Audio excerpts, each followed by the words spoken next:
allow us to take you on a journey to America's Deep South in the 1930s. Meet Jean Louise Finch, also known as Scout. She's going to tell us how her brother Jeremy, or Jem, got his arm broken when he was nearly 13. But no spoilers. Scout, Jem and their father Atticus live in the town of Macomb, Alabama, where Atticus practices law. Their mother died when Scout was very young, so they were raised by Calpurnia, their trusted housekeeper.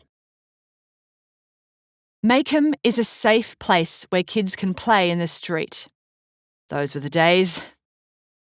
The only real danger resides in the Radley place. A deranged psychopath lives there, and his name is Boo. His real name is Arthur Radley, but the children call him Boo because he's a monster, obviously. The story really begins in the summer Scout turned 6. That's when Dill Harris arrives and comes up with the idea of making Boo Radley come out. It's also the year that Scout starts the 1st grade. Being a clever girl, Scout was eager to start school, but it ends up being a huge letdown. But things perk up when she and Jem start finding small gifts in the knothole of the Radleys' oak tree. Score! When Dill returns the following summer, the children's torment of Boo Radley escalates. When Atticus catches them, he shuts the games down. Come on, Atticus. It's only a bit of fun, right?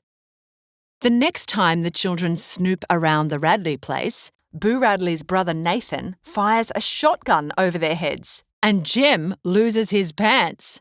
Sheesh, that was a close one. When more gifts appear in the tree, Scout and Jem write a thank you note to whoever was leaving them. When they go to deliver it to the knothole, it has been filled with cement. That Nathan Radley is such a party pooper. Then, real disaster strikes. Miss Maudie's house burns down in the middle of the night. Luckily, no one is killed. All the children can do is watch from way down the street. When a mysterious blanket appears on Scout's shoulders, Atticus tells her that Boo Radley put it there. You mean he came that close to her? What a monster!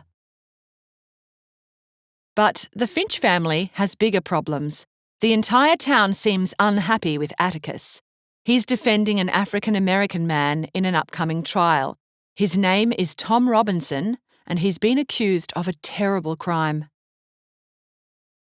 Racist attitudes begin to surface, and Scout gets bullied. She manages to rise above it until her cousin, Frances, calls Atticus a name using the N-word. She nearly knocks his block off. Scout believes she must fight for Atticus's honour because he's 50 and feeble. She maintains this belief until she sees him shoot a mad dog dead from a great distance. That's the day she learns Atticus's old nickname, One-Shot Finch. Who are you calling feeble? Then the time comes for Jem to learn a lesson of his own. After destroying mean old Mrs. DuBose's prized camellia bushes, Jem has to read to her every afternoon for a month. The children soon learn that she's a morphine addict and doesn't have long to live. Jem's reading sessions help her be free of the drug before her death. Atticus arranged for Jem to read to her because, in Atticus's opinion, Mrs. DuBose was the bravest person he ever knew. When summer rolls around again, Dill doesn't show up. Bummer. One Sunday, Calpurnia takes the children to her community's church. It's an eye-opening experience, and the children make some valuable new friends. Never mind Lula, though. She's just a troublemaker. Speaking of troublemakers, Aunt Alexandra, Atticus's sister, comes to stay. Her and Atticus often disagree on how the children should be raised. Hopefully, she won't make Scout wear dresses all the time now. But there are bigger fish to fry than Aunt Alexandra. The trial of Tom Robinson is about to start.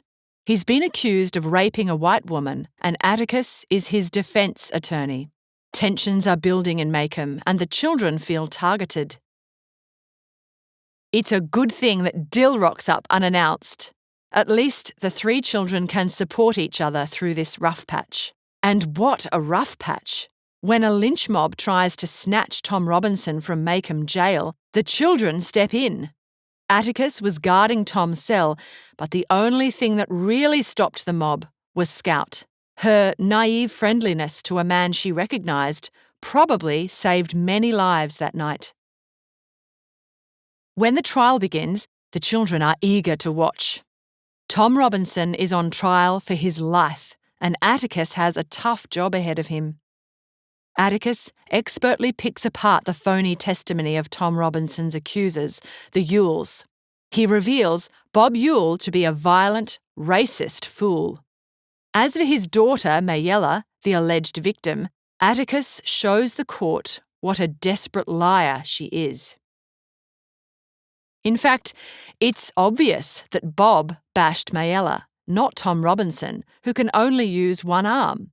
And as for the rape, no doctor was called to assess Mayella's injuries. When Tom Robinson takes the stand, he testifies that it was Mayella who jumped on him. Scout can see that he's telling the truth. Then Atticus gives the closing statement of the century. But it's still not enough. After hours of deliberation, the jury find Tom Robinson guilty of raping Mayella Yule. The children are truly devastated.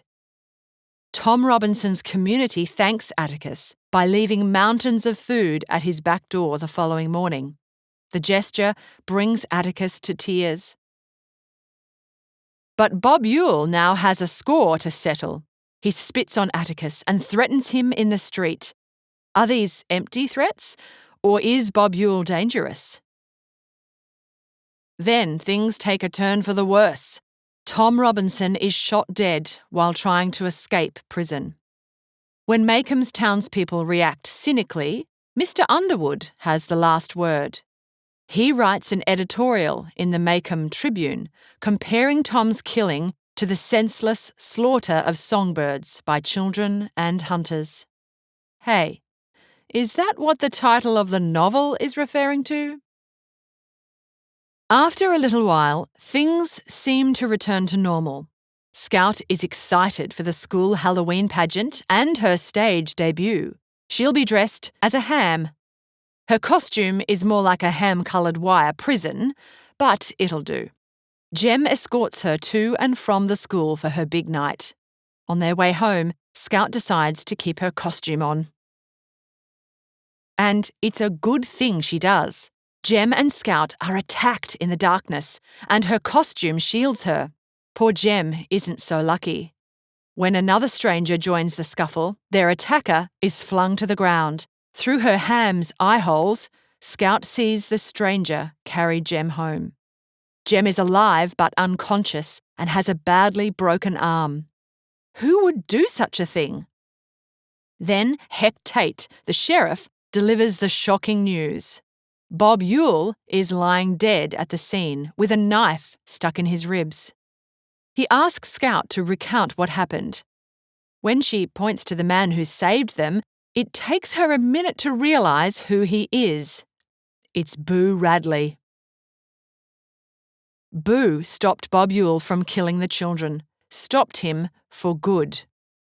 But Heck Tate decides to save Boo the trauma of being brought into the limelight.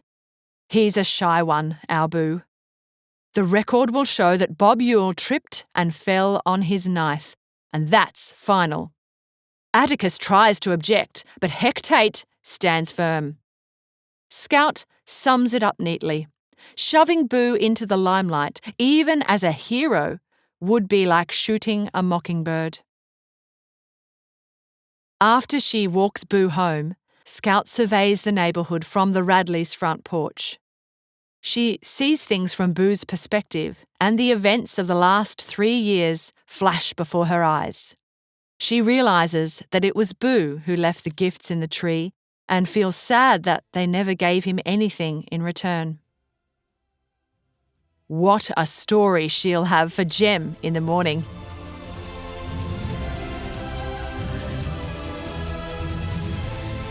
We hope you enjoyed this Schooling Online production. For more easy lessons, check out our other videos.